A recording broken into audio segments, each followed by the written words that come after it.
Wow. I think you might be right. I'm thinking maybe I'm way past the point of no return. I'm running traffic lights to spend a little time looking into your eyes. Swear I've been aching, I've been waiting for you all my life.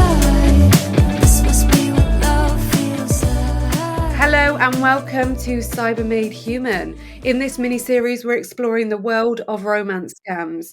If you haven't listened to parts 1 and 2 yet, do check them out. Investigative journalist Kerry Tomlinson went undercover as a victim to expose the tactics used. And today, I'm delighted to be joined by Ruth Grover from Scam Haters UK. Thank you so much for joining me today, Ruth.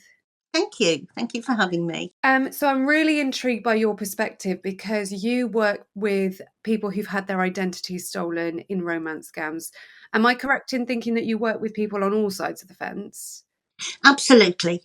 We work with the romance scam victims, and we also work with the photo victims, as we call them, because they're the people who have no choices in this. They've had their pictures stolen, they've had their families stolen, and they are just used. Yeah. So why is it so important that we cover the identity theft or photo scam side of it? Because very many people see the romance scam as a one-to-one. They've been contacted, they've got the picture of a nice handsome guy or a beautiful girl, and they think it's one-to-one with somebody, and that person is wanting money from them, which is fine. That covers a lot, because that's the outward appearance. From the other side of things, it's the people who have just maybe put all their pictures on Instagram and Facebook, as people did years ago, and of course not thinking someone was going to come along and steal all of those pictures and use them. And they don't know until somebody's told them what is actually happening. And when you say years ago people used to put all their pictures on, there are still lots of people who do put every picture on their story and on, Instagram, Facebook. So are you seeing a decline in the amount of people that are sharing content? I know many who have completely gone off social media. Sadly, some of them are promoting businesses, so they need that public exposure. The military, the recruiters are used a lot. They have to have a very public persona because they're recruiting. They're showing how great the American army military is. Okay. And when you mentioned the military there, so I remember when we first had our conversation about this, and you were saying there are typical types of jobs that are most often imitated and those people that have their identity used in these scams. And military was definitely one of them. And in the first part of this series, we heard about businessmen and men who work on oil rigs being used. Are there other examples of men and women that are used? Yes, doctors is a really popular job with scammers, and also construction. By construction, I'm not talking about a bricklayer, I'm talking about the owner of a building company. All of these jobs have something in common, and that is because there is an excuse for them to travel somewhere else in the world. And they're also jobs where you wouldn't know what went on an oil rig. You wouldn't know what went on in Yemen. You wouldn't know how the doctor in the UN worked. So they're all jobs where they can make up lots of stories, but the average victim wouldn't know whether they were true or not. Wow, that's really interesting. Yeah, good point. So, we're going to be talking about somebody who is from Alabama in the US and had their identity stolen and how that impacted them. But before we dive into that story, I'd love to hear a bit about you, your background, and your charity. Basically, my background, my husband died in 2008. He'd been a police officer, for 30 years. And I was police dispatcher. I was in control room. I put down how I subsequently got interested in this because in my job, I had to dive a little bit. You don't take anything at face value. And so Jeff retired. I retired. Sadly, he got cancer and he died.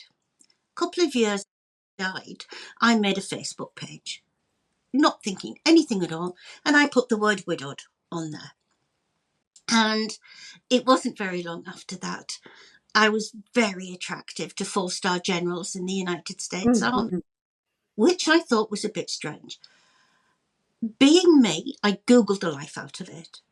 And I found that this was a thing, that you could get contacted. At that time, I only thought it was military. I learned a lot later. I talked to a couple of them, one in particular. I could only string them along a certain length of time because they wanted money, but it was useful to me because I learned a lot. Yeah. And I just got angry. I thought to myself, he's gone through Facebook and he's seen me and he's seen my status and he's targeted me as a victim because I put widowed on there. Mm. And I should maybe take it off, but I never have, out of sheer just anger. Yeah. Why should you be a target? So I did a lot online and I couldn't find what I wanted online. I wanted to have somewhere, because by now I'd found out that if you were contacted by this job, if you were contacted by this picture, it wasn't going to be real. And I wanted a vehicle, a platform where I could say, right, if you're contacted by this picture who says he's a soldier, it's going to be a scammer. I couldn't find where to do that. There would have been places, I will say that, but I couldn't find where to do it myself. So one night I simply decided that if you don't find it, do it yourself. Yeah. So not knowing what I was doing, I just sat and made a Facebook page. The name is Scam Haters, because the scam is wicked. The scam is evil. It hurts. Anybody who knows about a scam knows that you hate that process. It's Scam Haters United, because I felt that this was too big for me to do on my own. So my thing was that I wanted to join with other people and do this. So I kept doing it for a while myself. And basically, we've added other pages in. We're on Instagram, we're on TikTok, we're on YouTube, we've got a website. Other people just came and stayed. They got interested in it. Some are victims, some like me who just know about it. And some we've got a really tight, really good, hard-working group now. Amazing. That's a really interesting story. And if you don't mind sharing, when you initially put your Facebook page up and you'd put widowed in your status, what kind of things were they saying to you? And did you recognize straight away that they were scams? What, when you were stringing them along as well, what kind of conversations were you having? I recognised that there was something wrong. I didn't know about scams, so I couldn't think, oh, that's a scam. But basically, I think the first one, about 3 or 4 days in, said to me, honey, I've been looking for a woman to replace my wife who died 3 years ago in a car crash. And I want to tell you that person is you. Oh my goodness, these are so manipulative, aren't they? Yeah, and I thought to myself, excuse me, I'm not looking for anybody. And if things are too good to be true, then they are. Because the people, when they first come to you, they are so polite, they are so attentive, they are so romantic, which I'm not. So it didn't work on me. But, they call you by endearments, and you're beautiful and you're wonderful and they're so lucky to find you. That's too much for me. And it was too much so that it was suspicious to me. Mm-hmm. And the one, funnily enough, and I'm going back 15 years. So the one that came to me was a general in Afghanistan. And he had a package he wanted to send me. And it is the famous fake package scam. And from all that time ago, they still do that today.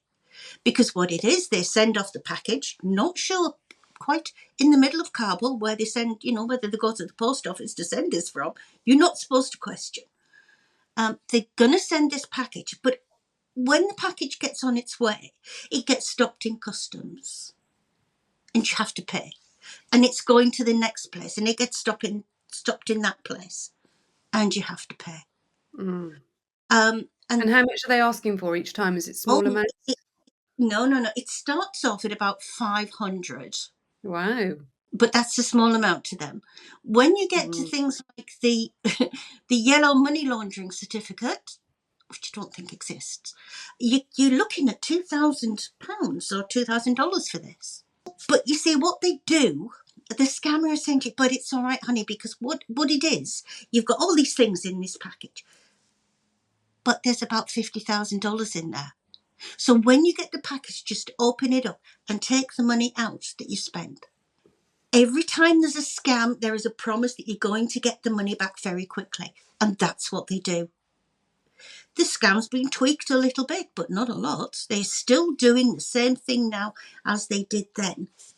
And I guess one of the concerns there that you touched on at the beginning is it's not only the identity theft of the soldier there, it's that they're then taking information from you that can be used in different fraud because they're asking for your address. They're asking for your address, and they'll say things like, they'll have conversation, they'll have, how long have you lived there? Or, I always remember my mother being called something. What was your family name? Oh. So by gentle chat, they are getting quite a lot of information from you, and you don't know you're giving it away, because you're just having a chat about your life so that they can get to know you and all about you. So unwittingly, in a friendly sort of way, people give away vast amounts of information about themselves.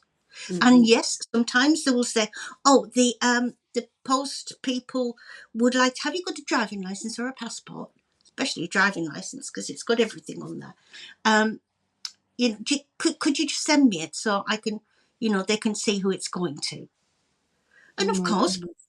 they've lulled you into such a false sense of security because I'm the one he was looking for and he's coming to marry me, that they just give everything over. Mm-hmm. Yeah, it's very scary. And once you've started sending your ID and sending £500 initially, you're sort of a bit trapped by that point because you think, well, I've already sent them my info.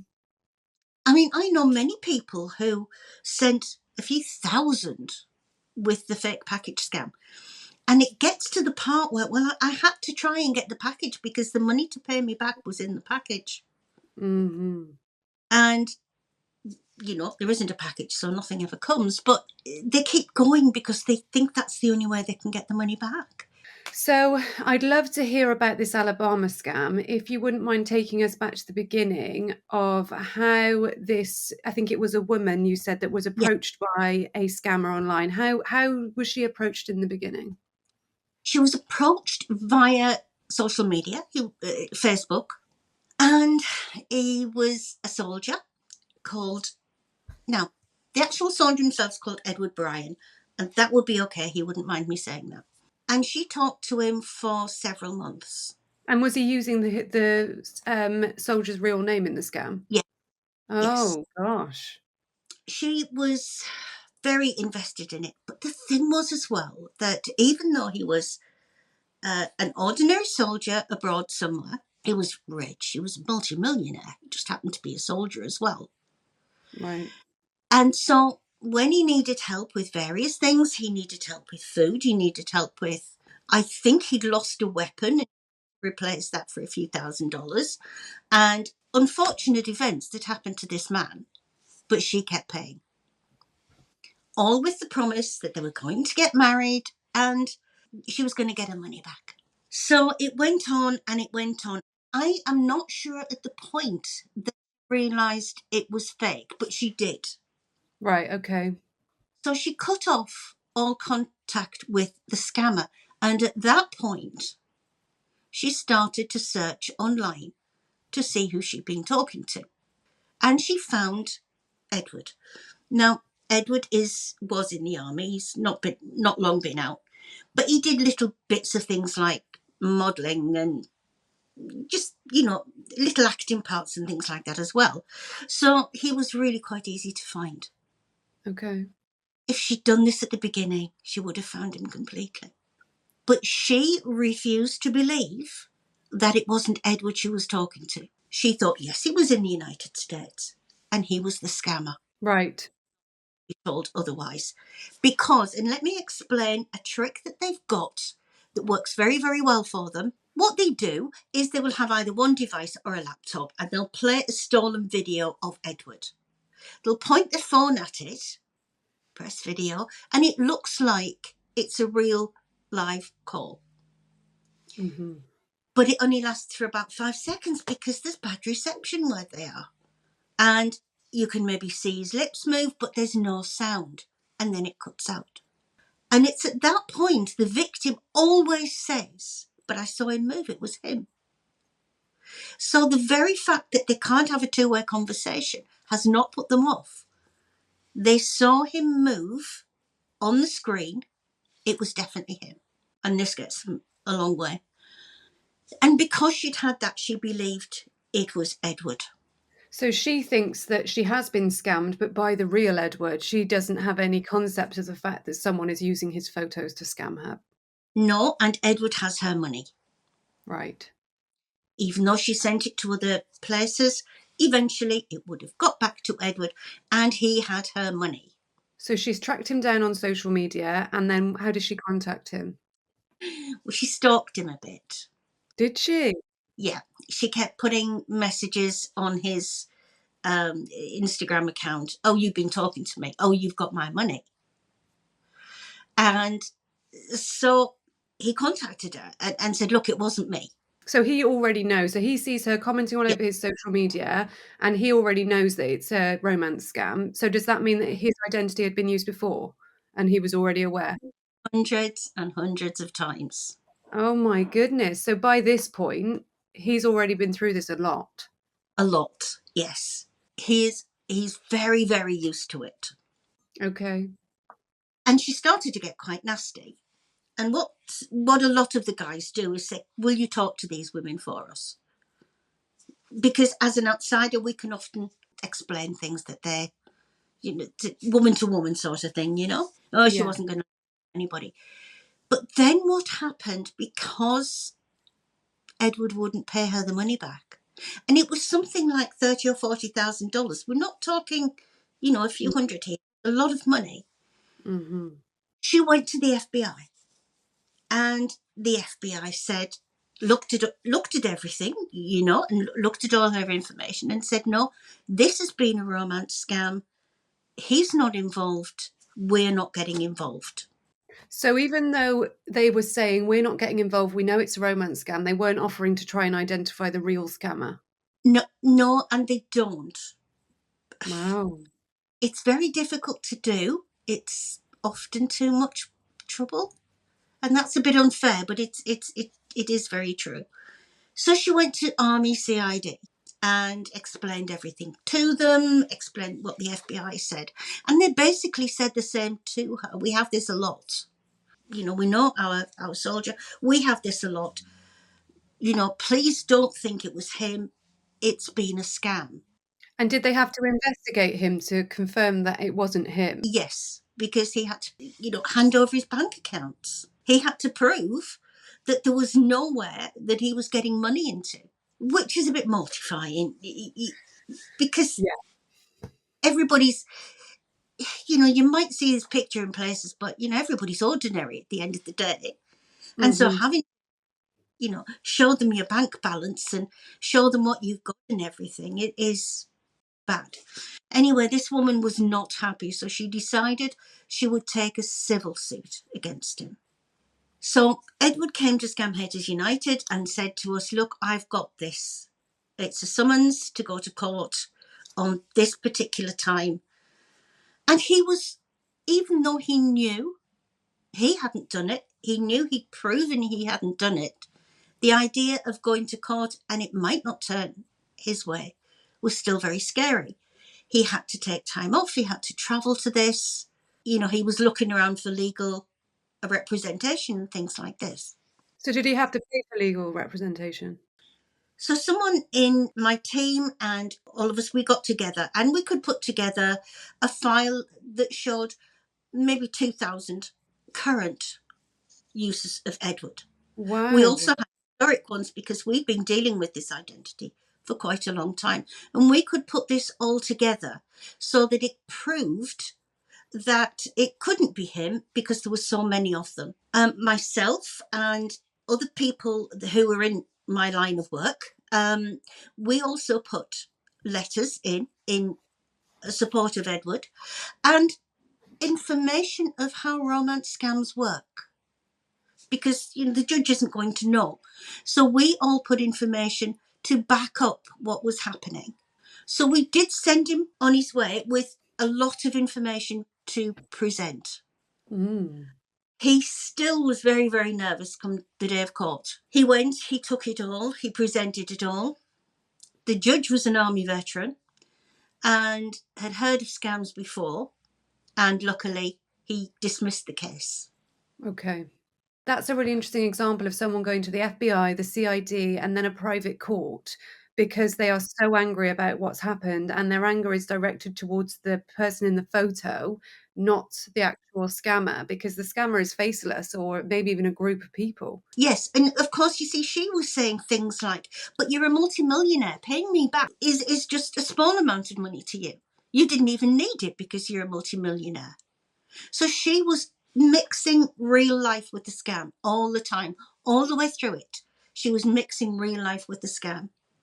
So she couldn't accept that he was No. nothing to do with it. It was simply his photo and his name. She couldn't accept it at all, that Edward was a normal family man, living with his family, going to work every day, not deployed in any other country, certainly not looking for a wife, and certainly never asking for money. She could not separate that in her head. So with the money that she was sending him, $30,000 to $40,000, how was she sending that? Was the bank account in a name that looked like his? How do you know the details of that? One of two of the payments were to completely different things. It was obviously a money mule within the United States, which we did get her to report. Other than that, it was Bitcoin. And you see, Oh, scam, wow. because a Bitcoin wallet address is, I don't know, long. It's 20, 30 characters. Random. It doesn't have a name attached to it. And it's completely anonymous. So when you put money into a Bitcoin wallet, there's no way of tracing that money. There's no way at all of saying who it goes to because it's an anonymous transaction. So does that mean there's a lot of tax evasion that takes place with Bitcoin? Yes, because there's no way that you can identify the owner of the wallet. Wow. You can go online and you can see what's in these wallets. I mean, there are places you can look in, and in scammer ones, they very often will get it in and they'll put it out into another wallet. They'll send it to half a dozen just to confuse things. The Right. charges don't matter. It's free money to them anyway, so they just get what they get at the end of it. But it is just it's a fraudster's dream Mm. because it is just so far too easy. So how did that one wrap up with Edward? Did she eventually leave him alone, or is she still angry to this day? She is still angry. She contacts him less. He sort of has blocked her everywhere he can now. I don't think she's made another new account for a little while, but she might. She did try to make an application to overturn the judge's decision, but luckily that was thrown out. But he did panic because he got he got a legal letter not long after this saying that she'd applied to overturn the judge's decision. Wow. But sense prevailed and she didn't get anywhere. So have you got any other examples of people who've had their identity stolen in similar cases, and what impact that has on their lives? We get many stories, really many stories every week. There's a very nice guy that we talk to, and he's called Pierre, and he is married. He's got a daughter, and he is used extensively. And so, what happened with him? He sent us a picture of a woman stood next to a truck with her registration number showing, and he's just with the simple words, "Keep this in case I need it." And this woman had turned up on his doorstep, Oh and my she goodness. had gifts for him, gifts for his daughter, Oh my and goodness. she'd been sending him money. She thought that he'd been away. He'd come back to the United States. Now, Pierre was a Marine, but he's been out quite a long time. And he'd come back to the United States, and she wanted to see him, but he'd gone a bit quiet on her. He was still being quite loving, but he'd gone a bit quiet on her. So at that point, she had started to research his name, and she found out where he lived, and she turned up at the door. Oh my And goodness. quite a lot easier than it is here to get personal information about people. In America. Yeah, you can find addresses and phone numbers and things like this. And she turned up at the door, and luckily she was very nice, very upset. Um, but he said, "Well, my wife was in the house. They were just about to leave to go and get the daughter." And he said, "She could have been anybody."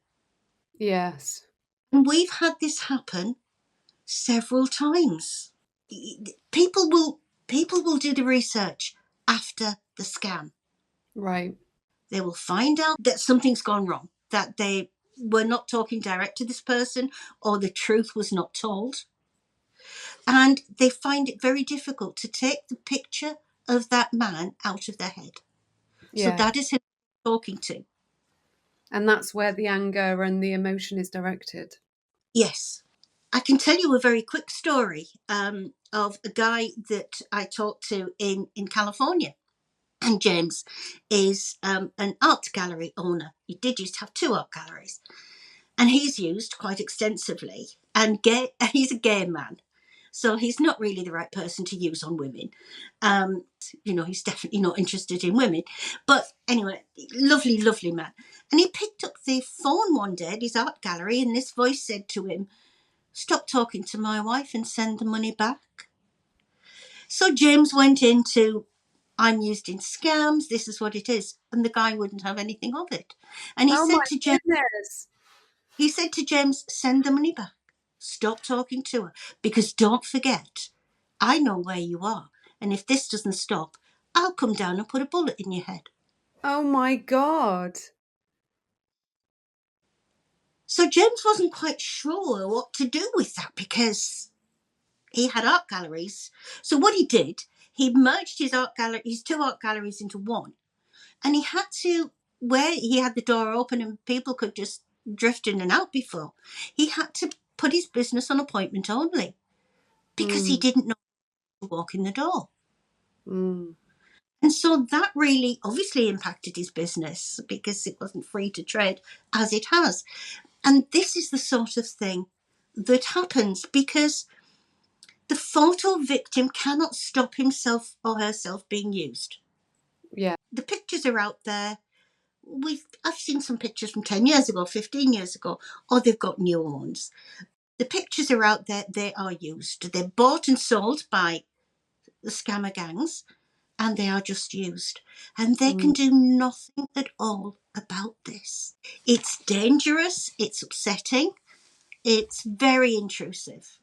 It's And just very imagine intrusive. not being able to control what happens with your image. It's extremely bad for them.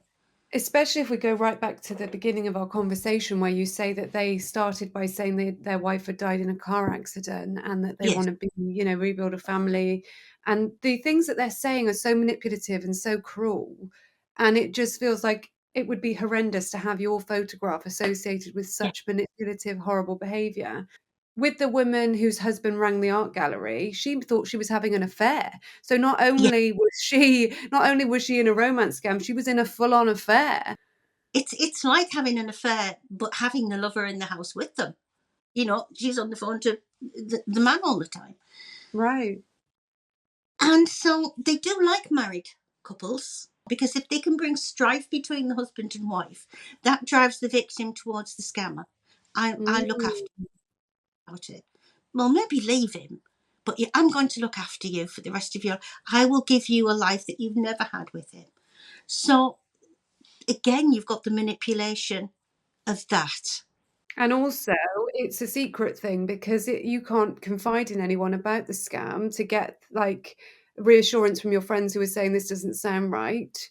You've got to keep it a secret. And so if you do suddenly start thinking it's a scam, you're not going to be open and say, "Oh my God, I sent money to someone." You just have to keep it a secret. Exactly. They know what they're doing. The manipulation is total. Mm, Um, people keep saying that scammers are really clever and they're genius and this. I think they're lucky. They know right. what works. Mhm. They know what works. They know what to say. They know what times to say it. They know what works to manipulate. And they control as well. So they've got, morning, noon, and that morning. You've got good morning, darling. Have a wonderful day. I hope you slept well. At night, you've got meet me in your dreams, and all the usual real romance. It just becomes their life, and they don't question it.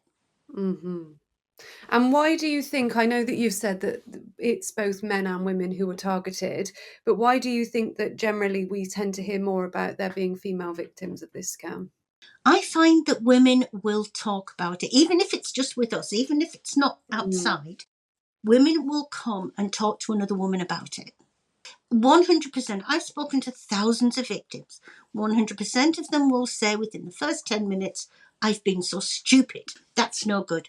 They haven't been stupid. They've been manipulated. They've been controlled. mm, And we've got that you're not hating yourself because you didn't do this to yourself. I've talked to many men. Sometimes it's been at the request of families. My dad's talking to somebody, can you talk him out of it, sort of thing, which I've done that before as well. But men will men will go into their shell over it, but they yeah. do fall. They fall completely for it, just like the women. Oh. They do, and the men will fail very often. That will judge them, which nobody does. They judge themselves, and of course, men aren't always, especially older men. They've not been. It's not like now where everybody talks about the feelings, and Yeah. they've never talked about feelings, even when they were younger. So they're more of the type to keep these things to themselves. Yeah, and I guess the nature of it means they're not going to admit the kind of messages they were having. It is all very good morning, handsome, miss you. It's private things that they don't want to share. And very often will say things like, "Oh, you think I can show you what the sort of things we said, but you'll think I'm really stupid." Now we see the same things all the time because we know Right. they're working off scripts just about. It's not really stupid. It's what people want to hear. And unfortunately, they have been put into a space where it's like putting somebody into a box and feeding them things all the time. They've taken away where they think for themselves. They've Mm, taken away the thought, the reasoning, and very often you will get a victim who will walk around the house and think, "Oh, I was gonna decorate in here, but I'll wait till he comes home." So they're mm, into their life, and so they're perpetuating the scam. I have a mm. friend now. I only met her through this. She helps us a lot with victims, but with Rebecca, um, she was in a very, very nasty scam for a long time and she lost a lot of money. But what kept Rebecca in the scam was he had a 5-year-old child. Mm. Rebecca can't have children. Oh my goodness. So this 5-year-old child would send her silly little messages or pretend to be on the other end of a phone call or something Oh like my this. goodness. And is that videos that they were using of someone's actual child? Yes. Oh And my God. and he would call her mom. And so that kept her going a long time. And sometimes when he asked for money, it was to send to the boy. And she felt that she couldn't let this boy down. And so that kept her in it, which I thought was extremely, extremely cruel. It's very cruel. Yeah. Yeah. Well, incredible insight into the identity theft side of it. What kind of advice would you give to anyone who has had their identity stolen or used in a romance scam? If you have been the victim of being the photo victim, there's not a lot. We will talk to any victim that comes to them because I'm a great believer that they don't have to. Sorry, you mean that you would talk to their victims on behalf of the person who's had their photos taken? Yes, yes.